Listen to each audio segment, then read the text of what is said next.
जी नाज़रीन अस्सलाम वालेकुम, मैं हूँ आपका मेज़बान अदनान हैदर। प्रोग्राम डायलॉग के साथ बात करेंगे आज opposition leader Punjab assembly Pakistan Muslim League नून के अहम रुकन, बानी रुकन भी कह सकते हैं इनको, हमजा शहबाज शरीफ को गिरफ़्तार करने आज दूसरे दिन भी नैब पहुँची। गिरफ़्तारी ना हुई और लाहौर हाई कोर्ट से उन्होंने ज़मानत ले ली। अब 8 अप्रैल तक ये ज़मानत है। अब देखना यह है कि मुसलसल 2 दिन नैब जाती रही और गिरफ़्तारी ना हो सकी। नैब का तरीक़ाकार क्या कानून के मुताबिक था? अगर कानून के मुताबिक था तो जमहूरियत का नारा लगाने वाले, एहतसाब का नारा लगाने वाले पाकिस्तान की दूसरी बड़ी सियासी जमात के अलमबरदार हमजा शहबाज ने गिरफ़्तारी देने से क्यों इनकार किया? सियासी लीडर, सियासी वर्कर तो अपने आप को शान महसूस करता है अपनी गिरफ़्तारी के लिए, क्योंकि पॉलिटिकल फ़ायदा भी हासिल हो रहा होता है। लेकिन वजह क्या है कि हमजा शहबाज नैब से भाग रहे हैं, गिरफ़्तारी से खौफ ज़दा हैं? इस पर हम बात करेंगे। साथ ही बात करेंगे कि नैब की हर बड़ी कार्रवाई पर सियासत होती है और उस सियासत पर सियासी नारे भी बुलंद होते हैं, लेकिन इस मुल्क में एहतसाब की ज़रूरत है, पर एहतसाब क्यों मुकम्मल नहीं हो पा रहा और एहतसाब के रास्ते में सियासी रुकावटें कब तक खड़ी होती रहेंगी? इसी पर हम बात करेंगे। हमारे साथ मौजूद होंगे पाकिस्तान तहरीक इंसाफ से लाहौर से हमें ज्वाइन करेंगे फ़याज़ुल हसन चौहान साहब, और इसी तरह मोहम्मद ज़ुबैर होंगे हमारे साथ पाकिस्तान मुस्लिम लीग नून से। वसीम सजाद साहब हैं, साबिक चेयरमैन सेनेट, साबिक सदर पाकिस्तान। सर, आप सबको खुशामदीद कहूँगा। सबसे पहले बढ़ूँगा फ़याज़ुल हसन चौहान साहब की जानिब। फ़याज़ साहब, सियासी कारकुन का, सियासी रहनुमा का की तो ख्वाहिश होती है कि मैं गिरफ़्तार हूँ, मैं गिरफ़्तारी दूँ, मैं पकड़ा जाऊँ ताकि उस पर मैं सियासत कर सकूँ, मेरे वर्कर, मेरी पार्टी उस पर एहतजाज कर सके, पॉइंट स्कोरिंग कर सके। लेकिन हमजा शहबाज क्यों घबरा रहे हैं सर गिरफ़्तारी देने से? बिस्मिल्लाहिर्रहमानिर्रहीम। अदनान साहब, आपने बिल्कुल ठीक कहा। ये एक हकीकत है कि सियासी कारकुन हो या सियासी लीडर हो, वो अगर मुल्ज़िम भी हो, मुजरिम भी हो, गुनाहगार भी हो, गिल्टी भी हो, ऐसे मौक़े के ऊपर अपना भरम कायम रखने के लिए, अपने वोटर सपोर्टर के सामने अपनी इज़्ज़त और वक़ार को बरकरार रखने के लिए वो फ्रंट फुट पे आके खेलता है। चाहे अंदर से उसकी हालत पतली ही क्यों ना हो, चाहे डर और खौफ के मारे उसकी टांगें क्यों ना काँप रही हों, लेकिन सामने से वो इस तरह शो करता है कि उससे बड़ा दिलेर और जुर्रतमंद कोई नहीं। लेकिन बदकिस्मती से हमजा शहबाज साहब ने जो पिछले 2 दिन में जेस्चर दिया है वो बड़ा मुख्तलिफ किस्म का है। मुझे याद है कि पिछले 6-7 माह से on the floor of the house, assembly में भी ये बड़ी बड़के मारा करते थे, और फिर असम्बली के बाहर भी इन्होंने बड़े बड़े दावे थे कि जनाब हमसे बड़ा तुरम खान कोई नहीं है, हमसे बड़ा रुस्तम खान कोई नहीं है, हमसे बड़ा सोहराब खान कोई नहीं है, हमसे बड़ा $6 मिलियन मैन कोई नहीं है, हमसे जुर्रतमंद जो है ना कोई सियासी लीडर कोई नहीं है। लेकिन 2 दिन का जो इनका स्टैंस था, जो इनका रवैया था, वो बिल्कुल उससे मुख्तलिफ था। और दूसरी सबसे इम्पॉर्टेंट चीज़, आज आपने ये देखा कि आज से 4 साल पहले भी एक मॉडल टाउन का इसी एरिया के अंदर एक केस था, और आज दोबारा जो है ना वही इवेंट आपके सामने नज़र आया, लेकिन आपको फ़र्क नज़र आया। उसके अंदर जनाब आपको 14 अफराद का कत्ल नज़र आया, 80 अफराद का ज़ख्मी होना और पैरालाइज होना नज़र आया, बच्चों को और जनाब हामला औरतों को शीरखार बच्चों समेत जो है वो शहीद करते हुए आपको सारी पिक्चर नज़र आई, गुल्लू भट्ट नज़र आए, और हुकूमती पार्टी के जनाब कारकुन पुलिस के साथ मिलके जुल्म और जबर करते हुए नज़र आए। लेकिन आज के दौर के अंदर आपको कोई ऐसी चीज़ नज़र नहीं आई। ये फ़र्क भी आपको बिल्कुल वाज़े तौर पे पूरी पाकिस्तानी कौम को नज़र आया। तो मैं ये समझता हूँ कि 2 दिन का जो एपिसोड चली है उसमें हमजा शहबाज साहब की कायदाना सलाहियतों के ऊपर कम से कम 22 करोड़ आवाम ने सर फ़याज़ साहब एक पॉइंट क्लियर कर दीजिए, फिर मैं जरा नून लीग की जानिब बढ़ूंगा। पाकिस्तान मुस्लिम लीग नून ये कहती है कि आज की कार्रवाई भी हुकूमत की इमा पर हुई है, आपकी पार्टी के कहने पर हुई है। नैब की कार्रवाइयां क्यों मुस्लिम लीग की सारी क़यादत पाकिस्तान तहरीक इंसाफ की मर्जी से जोड़ देती है? देखो, बात बड़ी सिंपल सी है। इनके खिलाफ BCO केसेस चल रहे हैं करप्शन के। ताज़ा तरीन जो है वो डेवलपमेंट ये हुई थी कि 2 मुलाजमीन थे जो इनके बड़े पुराने ज़ाती मुलाजिम और खादिम थे, कोई फजल दाद या अफजल कयूम नाम के 2 बंदे थे। उनकी गिरफ़्तारी हुई। उन्होंने नैब के सामने एतराफ़ किया कि 85 अरब की तकरीबन मालियत की मनी लॉन्ड्रिंग और लुटमार इन्होंने सलमान शहबाज साहब के नाम पे, हमजा शहबाज साहब के नाम पे, शहबाज शरीफ साहब के नाम पे इन्होंने की है।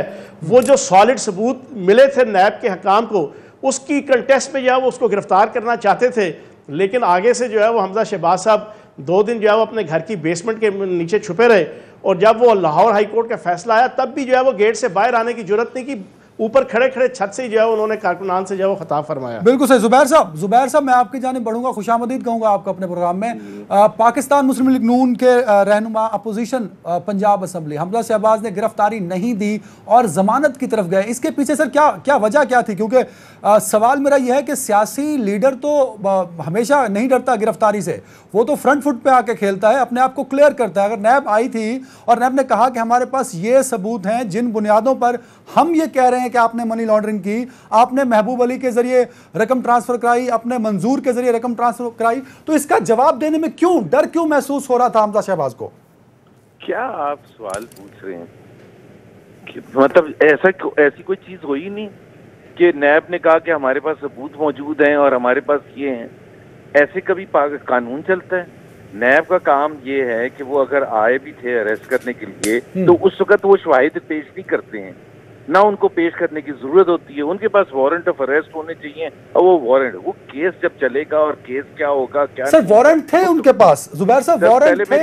जी पहले तो मैं आपकी क्लैरिफिकेशन कर रहा हूँ। आपका सवाल जो है सवाल ही गलत है आपका कि उन्होंने शवाहिद पेश किए। कोई शवाहिद नहीं पेश किए।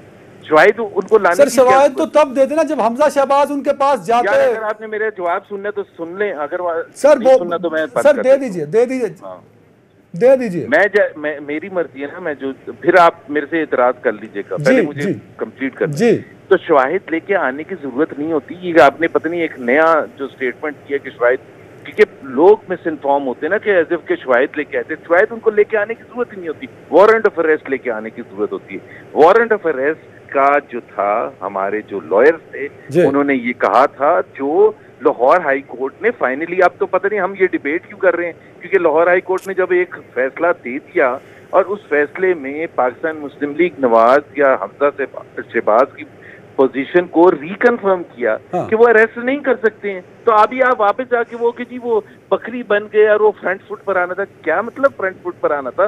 भाई मुझे आपको कोई अरेस्ट करने आ जाए, बहुत अच्छी बात है। I got your point. सवाल ये पैदा होता है कि अगर वारंट पे आए थे तो क्यों कारकुनान इकट्ठे हुए, क्यों एहतजाज हुआ, क्यों हमजा शहबाज सामने नहीं आया? सर बड़ी क्लियर सी बात है। आए थे, नैब इलीगल था और लाहौर हाई कोर्ट ने कंफर्म कर दिया ना। अभी आप उसके पीछे क्यों जा रहे हैं?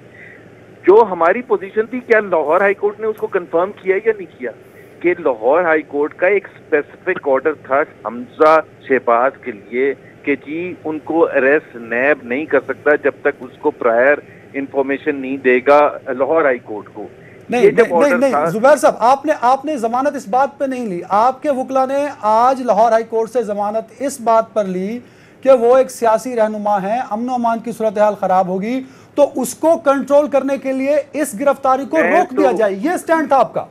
भाई ये स्टैंड तो बात की बात है ना। पहले लाहौर हाई कोर्ट का जो पुराना फैसला था, जो स्पेसिफिक फैसला था, और वो स्पेसिफिक फैसला ये था कि जी लाहौर हाई कोर्ट के फैसले के मुताबिक नैब जो है अरेस्ट नहीं कर सकती जब तक प्रायर नोटिस ना दे 10 दिन का। नैब का कंटेंशन ये था कि सुप्रीम कोर्ट ने एक हालिया जजमेंट में फैसला सुनाया है कि जी उनको प्रायर अप्रूवल लेने की जरूरत नहीं है, लेकिन वो जर्नल बताया था, वो फॉर ऑल अदर पीपल बताया था। ये उसी तरह से जिस तरह से मैं या आप अगर कोई हमें फेस कर रहे हैं कोई इशू और मैं जाके हाई कोर्ट से बेल ले लूं तो वो तो बेल तो रेलेवेंट होगी ना। एग्री जुबैर साहब और फयाजुल हसन चौहान साहब दोनों सुन लीजिए। मैं वसीम सजाद साहब और मुझे फयाजुल हसन चौहान के साथ प्लीज ना बिठाएं ना। दूसरी बात ये कि मैं झूठ लोगों के साथ 85 अरब बिल क्लिंटन के साथ बैठाएं जनाब। ये इस वक्त एक करप्ट और बदयानत जो है ना सियासतदान का फ्रंटमैन बन के बात कर रहे हैं, उस पे इनको कोई शर्म महसूस नहीं हो रही, ठीक है ना? मैं तो एक मनी लॉन्ड्रर के हक में ये बात कर रहे हैं, इनके इसके ऊपर कोई इनको हया महसूस नहीं हो रही। मुझे शर्म महसूस हो रही है कि आप एक करप्ट और बदयानत हुक्मरानों के फ्रंटमैन के साथ आप मुझे बिठाने लगे हुए हैं। मैंने आपको कहा था कि मैंने सोलो प्रोग्राम करना है, मुझे आपने किसके साथ बिठाने लगे हुए हैं? सर मैंने अदनान आपको कहा था कि मुझसे सोलो प्रोग्राम करना है। सर मैं वो लोग हैं करप्शन करते हैं, बदयांती करते हैं, उसके बाद आके जो है वो इखलाकियात का दस्त देते हैं पूरी पाकिस्तानी कौम को। आपको जरूरत है मैंने आपको कहा था कि मुझे किसी नून लीग के बंदे के साथ नहीं बिठाना, मैं किसी करप्ट बंदे के साथ मैं नहीं बैठूंगा। आपने अदनान मेरे साथ ज्यादती की है, मैंने नहीं, मैं आप लोगों को ज्यादती की है। आपको मुझे सर जुबैर साहब कराची हैं और बदयानत हुक्मरानों और सियासतदानों के फ्रंटमैन, उनके साथ आप मुझे बिठाने लगे हुए हैं। सर मैं देखें, इनको तो शर्म के मारे घरों से निकलना नहीं चाहिए। भाई मेरे गेस्ट हैं, मेरे मेहमान हैं, जिस तरह आप मेरे लिए करते हैं, जिस तरह आप मोहतरम हैं, उसी तरह उसके बाद आके आप जो है वो टीवी चैनलों पे बैठ के आप जो है वो दरसो तदरीस करते हैं। सर फयाज भाई मैं आपसे रिक्वेस्ट करता हूं, जुबैर साहब दिन आप चूहे की तरह जो है वो बिल में बैठे रहा आपका लीडर जो है ना, और आप यहां आके हाई कोर्ट के वो 10 दिन सर जुबैर साहब की आला ज़ुल्फ़ी है, वो खामोश हैं, आप भी मेरे गेस्ट हैं, वो भी मेरे गेस्ट हैं, दोनों का एहतराम जरूरी है, बाकी लोगों के लिए अलग कानून है। हाँ यार मेरा ख्याल है अपनी नहीं अदनान, आप मुझे बताएं, मैंने कहा था कि आप मुझे नून लीग के किसी बंदे के साथ आप नहीं बिठाएंगे, मैं इसलिए आप दोनों से मैं अलग अलग सवाल किया, आप दोनों से अलग अलग सवाल पूछ रहा हूं भाई। आपने मेरे साथ कमिटमेंट की थी कि सोलो प्रोग्राम होगा। सर मैं आप दोनों से अलग अलग सवाल पूछ रहा हूं कि सबसे करप्ट और बदयानत पार्टी करप्ट है तो साबित कीजिए ना, भागते क्यों हैं फयाज साहब? तो आप सामना कीजिए, आप भाग क्यों रहे हैं? आप उनका सामना कीजिए, आप उनका सामना कीजिए। मैं बैठा हूं ना, जुबैर साहब भी बैठे हैं, तो जो एक पाकिस्तान नहीं दुनिया की सबसे करप्ट पार्टी का स्पोक्स पर्सन आके हमें इखलाकियात का दर्स देगा। जुबैर भाई, सिसिलियन माफिया और गॉडफादर माफिया जिसको पाकिस्तान की सुप्रीम कोर्ट ने करार दिया है, उसका नुमाइंदा आके हमें आके बताएगा। देखें फयाज भाई ये अखलाकियात से नीचे मत जाइए प्लीज। देखें दोनों मेरे लिए मोहतरम हैं, आप दोनों मोहतरम। मैं भाई सिसिलियन माफिया गॉडफादर माफिया मैंने नहीं कहा, पाकिस्तान की सुप्रीम कोर्ट ने कहा है। सर प्लीज मेरे तो पाकिस्तान के अदालती फैसलों को आपके सामने रख रहा हूं। अदालती फैसलों को मत घसीटें फयाज भाई। नून लीग एक पॉलिटिकल पार्टी है जिसका आज भी वोट बैंक है, जिसका आज भी वोट बैंक है भाई। अदनान भाई, मैं पाकिस्तान नहीं दुनिया की सबसे करप्ट और बदयानत पार्टी के स्पोक्स पर्सन को इजाजत नहीं दूंगा कि वो यहां बैठ के जो है वो साधु बनने की कोशिश करे। सर आप साबित करें अपने आपको कि वो करप्ट है, बदयानत है। आपका काम नहीं फयाज साहब, आपका काम नहीं, आपका काम नहीं, अदालतों का काम है। मैं जुबैर साहब से जवाब ले लूं सर, मैं को अपना जो है वो कायद मानते हैं। सर मैं जुबैर साहब से जवाब ले लूं फयाज साहब प्लीज। जो पार्टी अब एक मुजरिम को अपना कायद मानती है, भाई आप मेरी आवाज सुन रहे हैं? पार्टी का नुमाइंदा आके यहाँ बैठे और 22 करोड़ आवाम के सामने सर ना कीजिए इस तरह प्लीज, हमें बताएं। जुबैर भाई आप मेरी आवाज सुन रहे हैं? जुबैर साहब आप मेरी आवाज सुन रहे हैं सर? जी मैं सुन रहा हूं सर। मैं बड़ी माजरत चाहता हूं, लेकिन देखें सर, मैं हमेशा ये कोई बात नहीं है, आपका भी एक वोट बैंक एग्जिस्ट करता है, पीटीआई का भी एग्जिस्ट करता है। इतनी मेरे ख्याल में खालिशें नहीं होनी चाहिए। कि मैं सवाल पूछ रहा था। जी बात मैं इखलाकियात की कहाँ से कर रहा था। हमें हर एक को अब ये मैं जो भी इन्होंने कहा मैं तो बंद भी कर सकता था, लेकिन मैंने कमिटमेंट की थी, तो मुझे भी अकेला कहा था, लेकिन चलें वो छोड़ दें। देखें पीटीआई को बिल्कुल राइट है हमारे पर इल्ज़ामात लगाएं और अपने पॉलिटिकल नैरेटिव बयान करें, लेकिन कई चीज़ें होती हैं जो कि बिल्कुल उनका भी फर्ज बनता है कि हम सब, अगर हम खराब हैं तो सच्चे हैं ना।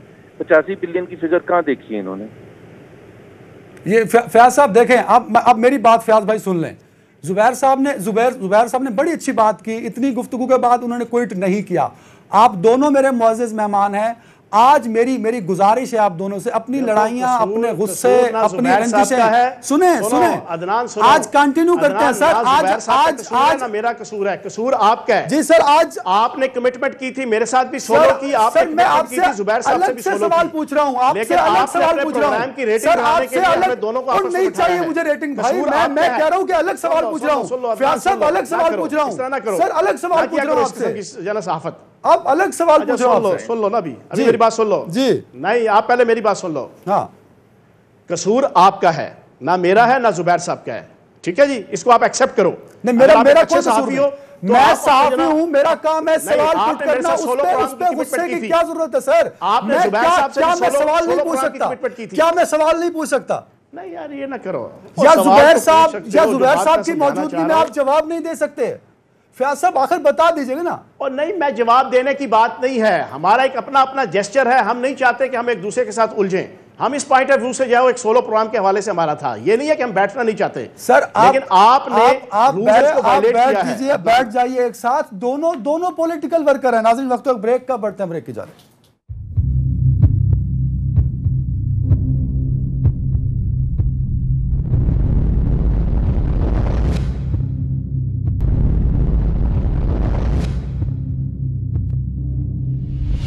जनाब वेलकम बैक। मैंने ख़ुद फयाजुल हसन चौहान साहब को कॉल की, मैंने उनसे कहा कि मैं आपको अपने प्रोग्राम में लेना चाहता हूं। उन्होंने मुझसे कहा कि मैं 1 to 1 करूंगा। मैंने कहा मेरा प्रोग्राम सेगमेंट बेस्ड है और मुस्लिम लीग नून से ज़ुबैर साहब होंगे और वसीम सज्जाद साहब होंगे। I convey this message. उन्होंने कहा ओके DSNG भेज दो। उसके बाद बार बार ये क्लेम करना, फयाज साहब मैंने आपसे कहा था, फयाज साहब लाइन पे हैं मेरे साथ, उनका कैमरा कहाँ है, नज़र आ रहा है किसी को?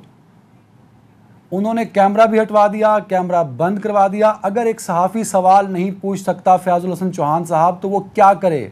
क्या वो आपकी मर्जी के सवाल पूछे? क्या वो आपकी मर्जी का आपकी डिक्टेशन पर चले? आप वज़ीर इत्तलात थे, आपकी इन्हीं बातों की वजह से आपको वजारत से अलहदा कर दिया गया। और ये अब का वाक़या नहीं है, जब आपकी हुकूमत नहीं थी तब भी आपने एंकर्स के साथ ऐसा ही सलूक किया। आपने ख़वातीन एंकर्स की किरदार कशी की, आपने कई पाकिस्तानी एक्ट्रेसेस की किरदार कशी की, आप पाकिस्तान की कई शख्सियात की किरदार कशी करते हैं। क्या यह है आपकी सियासत? क्या यह है आपने ये सीखा है कि आप नहीं बैठ सकते? क्यों नहीं बैठ सकते? मतलब ये बड़ा अफसोस हुआ है मुझे फयाजुल हसन चौहान साहब, आप एक अच्छे पॉलिटिकल वर्कर हैं, आप मेंबर प्रोविंशियल असेंबली हैं, कम से कम आपको रिस्पॉन्सिबिलिटी से जवाब देना चाहिए। तो मेरे ख्याल में ज़ुबैर साहब की शख्सियत या वसीम सज्जाद साहब की शख्सियत ऐसी नहीं है कि आप उनके साथ बैठना पसंद ना करें। ज़ुबैर साहब मैं आपकी जानिब बढ़ूंगा। सर बड़ी माजरत, फयाज साहब चले गए हैं। सर मेरा सवाल ये है, सबसे पहले तो इस पे आप रिस्पॉन्स कर दीजिए जो कुछ फयाज साहब ने कहा और उसके बाद वो उठ के चले गए। देखिए ना, बात ये होती है कि ये जो मैंने सवाल पूछा था, एक PTI वालों के साथ हमें जो शिकायत है, तो देखिए ना, मुझे अगर वो कहेंगे डाकू और चोर और पता नहीं क्या क्या, तो ये कोई लैंग्वेज है? ये वी आर पब्लिक रिप्रेजेंटेटिव्स, हम पॉलिटिकल उसमें हैं, और ये फैसला करना कि जी कौन चोर है और कौन नहीं है, ये जिनका काम है उनको करना चाहिए। हर एक का अपना मौक़िफ़ है। हम अपने आप को, अब मैंने तो, हमारे तो ये फैसला हुआ था कि अगर कोई चोर डाकू हमें कहेगा तो हम उठ जाएंगे, क्योंकि ये लैंग्वेज में ना हम नॉर्मल, क्या हम नॉर्मल लाइफ में इस किस्म की लैंग्वेज, जिस तरह अभी चौहान साहब बोल रहे थे, क्या आपके घर में, मोहल्ले में, रिश्तेदारों में बैठ के ये ऐसे कोई बात गुफ्तगू करता है? कोई भी नहीं करता। तो अगर आपके अपनी फैमिली में बैठ के इस किस्म के जोर से, गुस्से से और ये सब अल्फाज इस्तेमाल कोई नहीं करता, तो ये क्या एक सबसे वो पॉलिटिकल पार्टी जो हुकूमत कर रही है उसको जेब देता है? बिल्कुल सही कहा, बिल्कुल सही कहा। अब मैं फ्रैंकली आपको बताऊं कि मुझे तो यही था, महसूस हुआ था, मैं कंफर्म नहीं कर सकता कि वो 1 on 1 होगा। बहरहाल चौहान साहब बैठे थे, ठीक है, डिस्कस कर लेते हैं, उनका अपना पॉइंट ऑफ व्यू होगा, मेरा अपना पॉइंट ऑफ व्यू। मैंने इसलिए इंटरप्ट नहीं कराया था क्योंकि मैं हर एक पे इंडिविजुअल सवाल पुट कर रहा था। मैं वसीम सज्जाद साहब आपकी जानिब बड़ी माजरत से कि आपको इंतज़ार करना पड़ा। सर आज हमजा शहबाज की गिरफ्तारी के लिए नैब पहुंची, कुछ कन्फ्यूजन है। मुस्लिम लीग नून ये क्लेम करती है कि हाई कोर्ट ने कहा कि 10 दिन पहले हमजा शहबाज को इन्फॉर्म किया जाएगा, जबकि नैब ये कहती है कि सुप्रीम कोर्ट के डायरेक्शंस हैं और सुप्रीम कोर्ट की डायरेक्शंस में लिखा है कि नैब ऑर्डिनेंस 1999 के तहत नैब किसी भी वक्त किसी शख्स को गिरफ्तार कर सकती है, उससे पूछगछ कर सकती है, सवालात भी पूछ सकती है। सर लीगली है क्या सिनेरियो, जरा ये बता दीजिए। जी, जहाँ तक मुझे इल्म है जी कि हमजा शहबाज ने हाई कोर्ट में दरख्वास्त दी थी कबल अज़ गिरफ्तारी की, यानी बेल फॉर अरेस्ट की, और उस दरख्वास्त के दौरान शायद नैब ने ये कहा था कि जी फ़िलहाल हम इनको अरेस्ट नहीं करना चाहते और हमारे पास फ़िलहाल अभी वारंट भी नहीं है। तो अगर इस किस्म का बयान आए तो हाई कोर्ट ने इस सूरत हाल में ये हुक्म दिया था कि जब भी आप वारंट ऑफ अरेस्ट हासिल कर लें तो इनको 10 दिन पहले उसके बारे में नोटिस दे दें ताकि वो कानूनी कार्रवाई कर सके। अगर हाई कोर्ट में जाना है हाई कोर्ट में चले जाएं, दरख्वास्त देनी है दरख्वास्त दे दें। तो ये एक बुनियादी हक है बंदे का कि अगर वो कोई अदालत के पास जाना चाहता है तो उसको मौका दिया जाए। तो ये मामला ख़त्म हो गया। उसके बाद एक किसी और केस में सुप्रीम कोर्ट के सामने ये सवाल आया कि क्या नैब अरेस्ट करने से पहले बाउंड है कि वो नोटिस दे, तो उन्होंने फैसला किया कि नहीं, ऐसी कोई शिक नहीं है, लेकिन ये एक जनरल फैसला है। और जो फैसला हमजा शहबाज के केस में दिया गया है वो हमजा शहबाज के मुतालिक है और इसमें ज़रूरी है कि उस हाई कोर्ट के फैसले के मुताबिक चला जाए। अगर कोई शक शुबा है, अगर कोई इबहम है, तो ऐसे मामले में मुनासिब ये होता है कि हाई कोर्ट के पास दोबारा दरखास्त दी जाए कि जी इन हालात में मेहरबानी करके आप वजाहत कर दें कि क्या हम बगैर नोटिस के अरेस्ट कर सकते हैं या नहीं कर सकते। तो ये एक महल सीधी सादी सी बात है और इसमें कोई मैं तो समझता हूँ बड़ी वाज़ेह बात है। सुप्रीम कोर्ट का ऑर्डर भी अपनी जगह है, हाई कोर्ट का भी ऑर्डर अपनी जगह है, बड़ी सीधी सी बात है। बिल्कुल सही। जुबैर साहब आपकी जानिब बढ़ूंगा।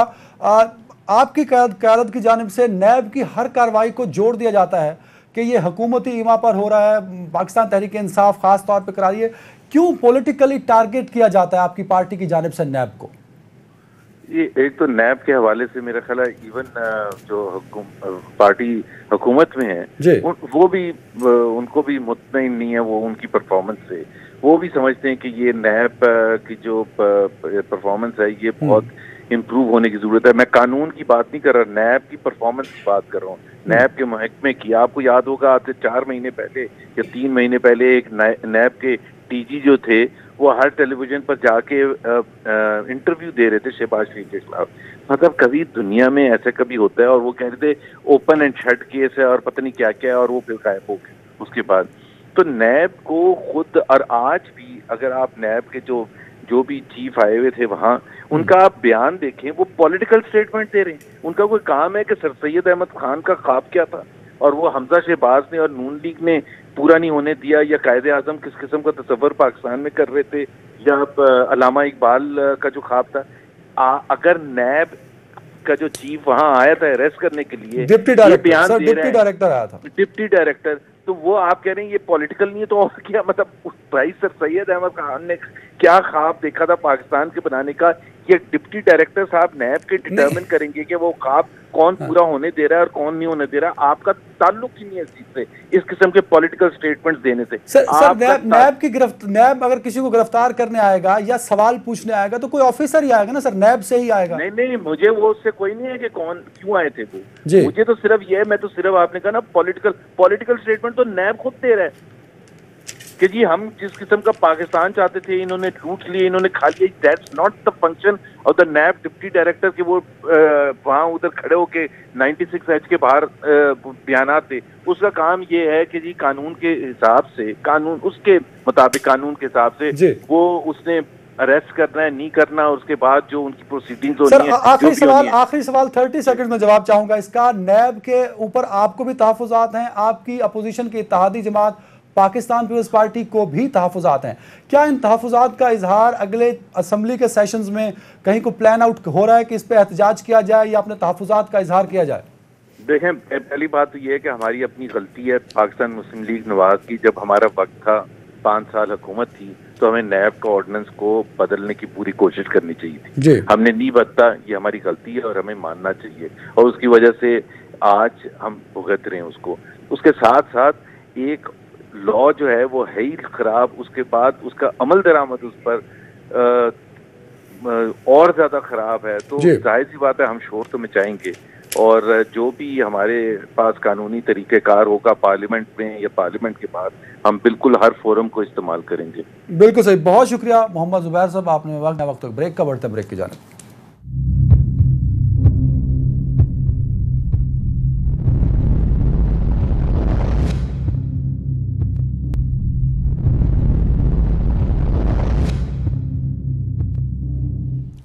जनाब वेलकम बैक। हमें ज्वाइन किया है पाकिस्तान मुस्लिम लीग नून से साबिक वफाकी वजीर जनाब खुर्रम दस्तगीर साहब ने। खुर्रम साहब खुशामदीद कहूँगा मैं आपको। 2 दिन मुसलसल कोशिश होती रही नैब की जानिब से हमजा शहबाज शरीफ को गिरफ्तार करने की, वो गिरफ्तार नहीं हुए। क्या वो गिरफ्तार होना नहीं चाहते थे या नैब गिरफ्तार करना नहीं चाहता था? और मुल्क में एक सियासी टेंशन 24 घंटे मुसलसल रही, 2 दिन कल का और आज का रहा।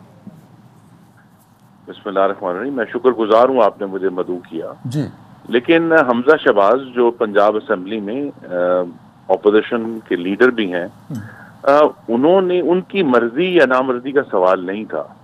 सवाल ये था कि उन्होंने जब अदालत आलिया लाहौर से अपने हक में एक हुक्म ले रखा था कि कोई भी इदारा अगर उन्हें गिरफ्तार करे तो उन्हें 10 दिन का नोटिस दे और उसके बाद फिर उन्हें गिरफ्तार कर लिया जाए। वो चूंकि वो अपने आप को कानून की जो हिफाजत है उसके अंदर समझते थे, उसके तहफ़्फ़ुज़ के अंदर समझते थे कि वो कानून के हिसार में है। बड़ी बहुत अच्छी बात थी, बिल्कुल एग्री विद यू खुरम भाई। तो फिर तो ये था कि हमजा साहब को चाहिए था कि वो चुप करके गिरफ्तारी देते और नैब पे तौहीन अदालत लग जाता।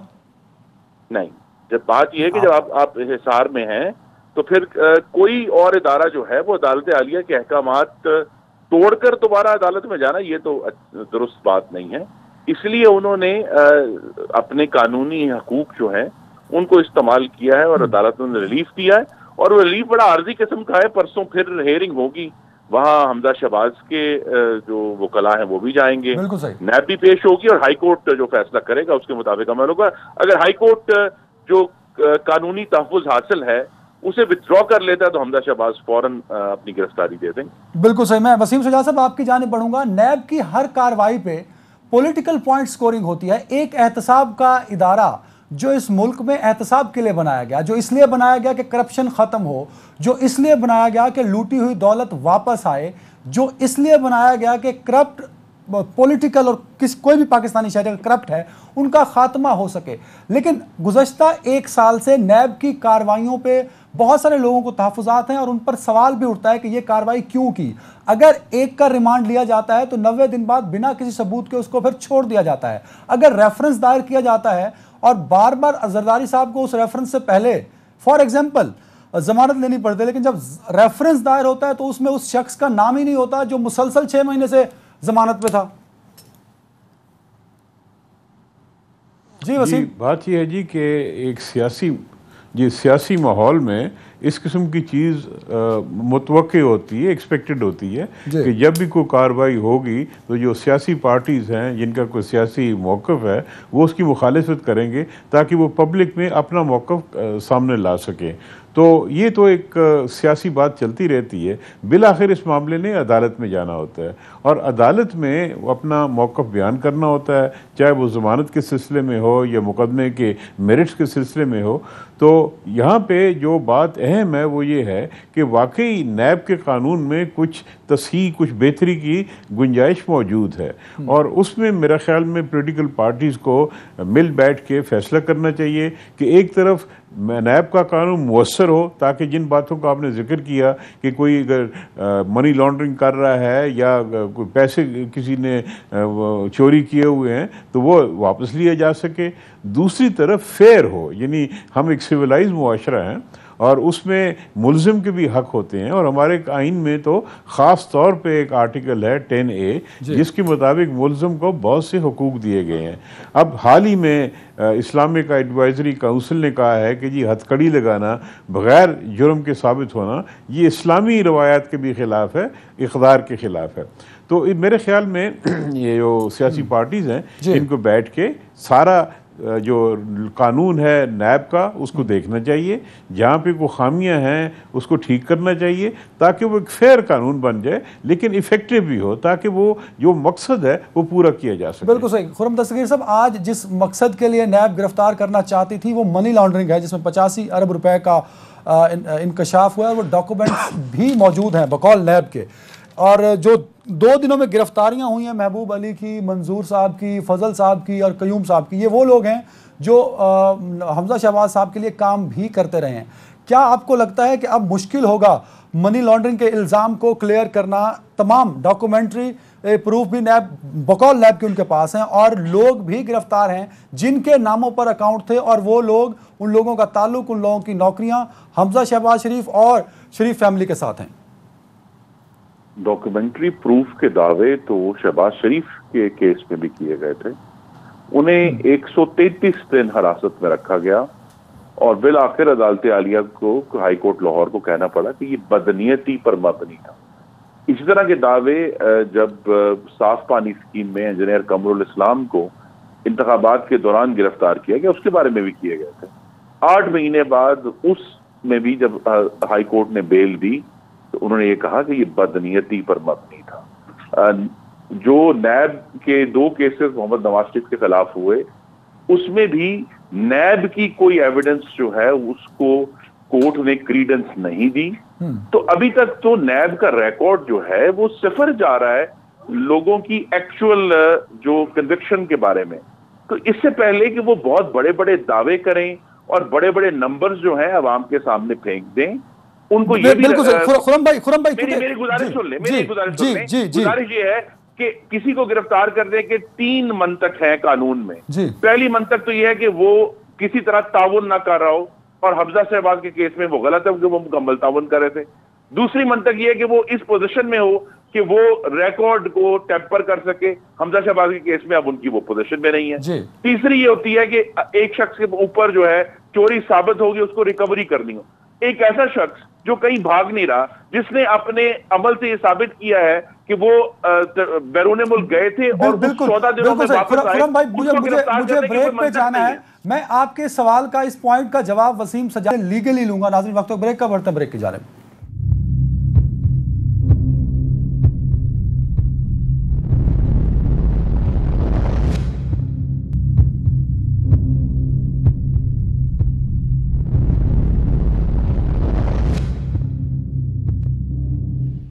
वेलकम बैक नाजरीन। बात करेंगे खुरम दस्तगीर साहब ने 3 पॉइंट्स को उठाया था कि अगर एक टेम्परिंग की बात की। वसीम सजाद साहब मैं आपसे ये जवाब लेना चाहूँगा। उन्होंने कहा कि अगर कुछ टेम्परिंग होती है या कॉपरेट नहीं किया जाता या रिकवरी का कोई इशू होता है, तब तो इस तरह के अगर रेड कर किए जाते हैं या गिरफ्तारी के लिए इस तरह के इकदाम किए जाते हैं तो समझ आते हैं। हमजा शहबाज शरीफ का रिकॉर्ड बकौल उनके ये है कि उन्होंने कभी ऐसा नहीं किया कि कॉपरेट कर रहे हो या किसी तरह का रिकॉर्ड टेम्पर किया उन्होंने। क्या कानून क्या कहता है सर गिरफ्तारी के तरीक़ाकार पे? जो भी इदारा FIA कर रहा है, नैब कर रहा है, पुलिस कर रही है, कोई भी सिक्योरिटी इदारा अगर गिरफ्तारी के लिए जाता है तो लीगल पॉइंट क्या होता है कि जिनको सामने रख के किसी भी शख्स, किसी भी पाकिस्तानी शहरी की गिरफ्तारी हो? लेकिन जी गिरफ्तारी करना तो पुलिस का या नैब का काम है, वो अपने तरीक़ाकार से करते हैं। ये जो असूल खुरम साहब ने बयान किए ये ज़मानत के असूल हैं। ज़मानत देना या ना देना ये अदालत का काम है, और अदालत ज़मानत देते वक्त या ना देते वक्त कुछ असूलों को सामने रखती है। कुछ तो असूल वही हैं जो खुरम साहब ने बयान किए हैं। इसके अलावा अदालत ये भी देखती है कि भी जो जुर्म जिसका उनके ख़िलाफ़ इल्ज़ाम लगाया गया है वो किस नौइयत का है। क्या उसमें सज़ा बहुत कम है, यानी 2-3 साल सज़ा है, या ज़्यादा है, 10 साल है, उम्र कैद है या कैद है, तो वो भी सामने रखेगी। फिर अदालत ये भी देखती है कि जो मटीरियल सामने आया है वो क्या उस बंदे के साथ कोई कनेक्शन बनता है और कितना मजबूत कनेक्शन बनता है, वो भी सामने रखेगी। फिर अदालत ये देखेगी कि ये जो एविडेंस है क्या ये सारे डॉक्यूमेंट्री एविडेंस है जो टेम्पर नहीं हो सकती जी, वो भी चीज़ें होती हैं। तो ये बहुत सारे असूल हैं जो हर जब ज़मानत का केस सामने आता है तो अदालत इन असूलों को सामने रख के ज़मानत देती है या वो ज़मानत नहीं देती। बिल्कुल सही। तो कई दफ़ा होता है कि अदालत ने ज़मानत दे दी, अपील में जाके उस पर सुप्रीम कोर्ट और फैसला कर देती है। बहरहाल ये जो खुरम साहब ने बात की है ये असूली तौर पर सही बात है। बिल्कुल सही। खुरम साहब आपकी जानिब बढ़ूंगा। हमजा शहबाज ने कहा कि आज मुझे 12 अक्टूबर का दिन याद आ गया। सर आज के दिन को 12 अक्टूबर से मिलाया जा रहा है और कहा गया कि जो कुछ किया नैब ने वो एक रियासती दहशतगर्दी है। नैब एक कौमी इदारा है सर, कौमी इदारे पर एक बड़े पॉलिटिकल लीडर के सर इस तरह के तहफ़्फ़ुज़ात मेरे ख्याल में होने नहीं चाहिए सर। देखिए हमें और अवाम को नहीं मालूम कि नैब ने क्या शवाहिद और सबूत इकट्ठे किए हैं। जी सर। जो अभी तक एविडेंस सामने आया है वो आज एक निजी टीवी के चैनल पे जब पूछा गया शहजाद अकबर साहब से जो मुशीर वज़ीर आज़म है कि हमजा शहबाज के ऊपर जो 85 अरब रुपए की मनी लॉन्ड्रिंग का इल्जाम है उसकी क्या एविडेंस आपके पास है, तो बकौल शहजाद अकबर के, और आई एम कोटिंग एग्जैक्टली, कि मुझे बहुत सारे व्हाट्सएप मैसेज आए हैं जो उर्दू में भी हैं और अंग्रेजी में भी। अब अगर सिर्फ इस एविडेंस के ऊपर खुरम भाई मैं ऐड कर देता हूं, मैं जी व्हाट्सएप मैसेज की एक बाज गश्त है जब से JIT बनी और सुप्रीम कोर्ट ने वो ओरिजिनल JIT बनाई नवाज शरीफ केस में कि जी वो भी व्हाट्सएप पर बनी थी। तो ये जब बाज गश्तें आती हैं तो फिर ऐसी बात जो है सियासी और जमहूरी लोग हैं वो ये बात करेंगे। खुरम साहब क्या आपको लगता है कि नैब जैसा बड़ा इदारा सिर्फ व्हाट्सएप मैसेज पर कार्रवाइयां करता है? जी नहीं, नैब के जो इस वक्त मामलात हैं, अगर अवाम को और किसी भी शख्स को, मीडिया को भी कोई भी इबहाम था, अब वाज़ेह हो जाना चाहिए कि नैब एहतसाब का इदारा नहीं है। नैब खौफ फैलाने का, खुदकुशियां करवाने का और अपने सियासी मुखालफों को हरासा करने का इदारा बन चुका है। बिल्कुल सर, बहुत शुक्रिया खुरम दस्तगीर साहब, आपने में वक्त दिया। जनाब वसीम सजाद साहब, आपने में वक्त दिया। मोहम्मद जुबैर साहब मेरे साथ थे, आपका भी बहुत शुक्रिया। मैदान छोड़ के भागे आज पाकिस्तान तहरीक इंसाफ के गुफ्तार के गाजी फ़याज़ुल हसन चौहान साहब। गाजी साहब, आपका भी बहुत शुक्रिया। मैदान छोड़ के मत भागा कीजिए, अल्फाज की जंग का सामना करना चाहिए, तभी बहुत सारे जवाब जो हैं वो क्लियर हो जाते हैं। नाज़रीन, आज का शो यहीं तक था। जाते जाते कराची पुलिस की जानिब से एक और सानिया, एक और पाकिस्तान का बच्चा सज्जाद खान पुलिस की गोलियों का निशाना बना और शहीद हो गया। इससे पहले अमल और नमरा और इसी तरह के कई बच्चे पुलिस की फायरिंग का निशाना बने। हम चाहते हैं कराची पुलिस समेत पाकिस्तान भर की पुलिस और कोई भी सिक्योरिटी इदारे की गन में मौजूद गोली जो मेरी और आपकी हिफाजत के लिए है, वो हमारी हिफाजत के लिए ही रहे, हमारी जान की दुश्मन ना बने।